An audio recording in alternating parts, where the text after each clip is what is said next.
কারো ক্যান্সার দেখে যদি এই দোয়াটা আপনি বিশ্বাসের সাথে পড়েন, জীবনে কোনোদিন ক্যান্সার রোগে আক্রান্ত হবেন না।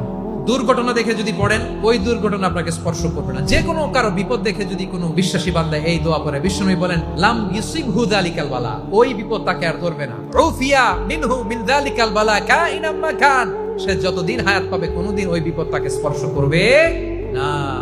অনেক সময় আমরা দেখি হাসপাতালে ক্যান্সারের 3rd স্টেজে চলে গেছে, লোকটা হ্যাংলা হয়ে চিকন হয়ে হায়রে কি কষ্ট পায় দেখি না। বিষ্ণুই বলে একটা দোয়া যদি কেউ অন্যের কোনো বিপদ দেখে পড়ে, ওই বিপদ তার জীবনে কখনো আসবে না।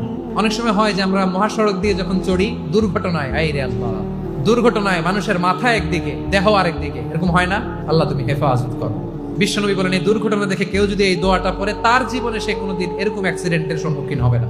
শুনবেন, বিশ্বনবী বলেন অন্যের বিপদ দেখে কেউ যদি পড়ে, আলহামদুলিল্লাহিল্লাযী আফানি মিম্মা বতালাকা বিহি ওয়া ফাদ্দালা